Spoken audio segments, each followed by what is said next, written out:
এই হাবিবি, আমার মতো বিয়ে করে যারা ভুল করছে তাদের জন্য আজকের এই ভিডিও। ওই যে বিয়ে করে ভুল করছেন এটা যতটুকু সত্য, আর আপনার জীবনে বিয়ে ছাড়া গতি নাই এটাও ঠিক ততটাই সত্য। যেমন আমি এখন চিন্তা করে দেখি মাঝে মাঝে যে আমি প্রায় 50%, কমই বললাম, আরো বাড়ায় বলা উচিত ছিল, 50% আমার ওয়াইফের উপর ডিপেন্ডেন্ট। সে না থাকলে আমার খাওয়া দাওয়া, গোসল, জামা কাপড়, ঘর কিচ্ছু ঠিক থাকতো না। যতই টাকা কামান এই পরিবেশটা আপনি পাবেন না কোনোদিনও। এটা সম্পূর্ণ আল্লাহর তরফ থেকে গিফটেড বিষয়, আল্লাহ নিজ হাতে দিছে। সো এটা ম্যানেজ করার দায়িত্ব আপনার। সেদিন দেখলাম খবরে যে একটা রাজনৈতিক নেতা নাকি হওয়া যায় না, যে বিয়ে করছে, সে পলায় বিয়ে করছে এবং তার বাচ্চা হওয়ার কারণে মেয়ে চাইতেছে যে বাচ্চাটা রাখি, আর ছেলে বলতেছে এই বাচ্চাটা রাখলে আমার রাজনৈতিক ক্যারিয়ার নাইমা যাবে। এটা শোনার পরে মেয়ে তো পুরো অবস্থা খারাপ, যে তাহলে আমি তো কারোর বাসায় না জানায় তোমার বিয়ে করলাম, এর উপর দিয়ে আমার বাবু হইলো, তুমি এখন বলতেছো যে বাবু এমআরপি না কি বইলা বাবু নষ্ট করছে। নাম আমি মনে আছে কিন্তু আমি বলবো না। তখন ছেলেটা জিদের মাথায় কথায় 1 কোটি টাকা চায়, বা কয়েকদিন পরে বলছে 1 কোটি টাকা দাও, একটা জমি কিনবো, জমি বায়না করবো। তখন মেয়ে দিতে চায় না। মেয়ে দিতে না চাওয়ার কারণে ছেলের সাথে এক প্রকার ঝগড়া করে ছেলেটা লাথি দেয় পেটের মধ্যে। লাথি দেওয়ার পর সরি বলে মেয়েটারে। এটা মেয়ে স্বীকার করছে যে আমার সরি বলছে।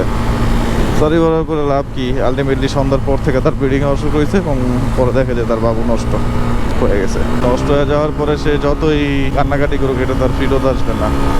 ক্যারিয়ারের জন্য এত কিছু করলো, এখন সব যে মেয়েদেরই দোষ তাও না। এটাও আমি বলতে চাই, ছেলেদেরও কিছু দায়িত্ব আছে। তুমি এতগুলা সুবিধা পাইবা কিন্তু তুমি দায়িত্ব নিবা না।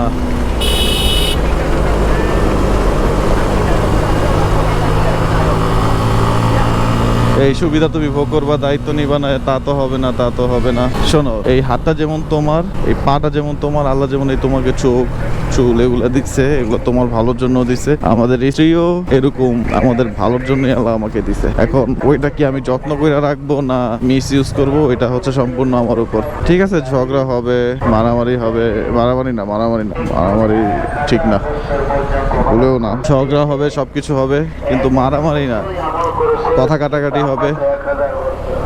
এর মধ্যে আপনাদের কথা বলে সমাধান করে নিতে হবে।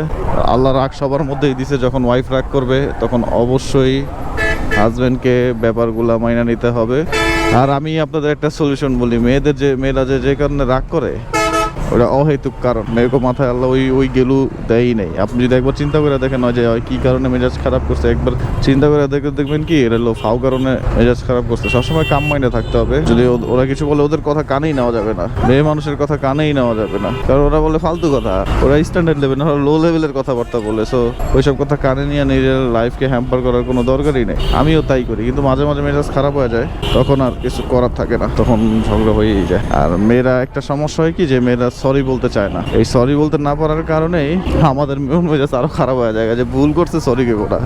যাই হোক, এইসব মাইনা নিতে হবে, আপনাকে মাইনা নিয়েই চলতে হবে। কিন্তু আমার মতে কি, যে আপনি যত সত্যি ভালোবাসবেন না, আপনি যদি আপনার ওয়াইফকে সত্যি ভালোবাসেন না, ওর ভুলগুলোকে নিয়েই আপনার ভালোবাসতে হবে। শুধুমাত্র যে সৌন্দর্য, শিক্ষিত এইসব আছে দেখাই আপনি ওরা ভালোবাসবেন না, ওর ভুলগুলো মাইনা নিয়েও আপনার ভালোবাসতে হবে। কারণ ভালোবাসা দুই তরফাই হয়, সব মাইনাই ভালোবাসতে হবে। তার খারাপ দিকগুলো আপনার মানতে হবে, তার ভালো দিকগুলো মানতে হবে। আপনি ভালো গুলা নিবেন, খারাপগুলো নিবেন না।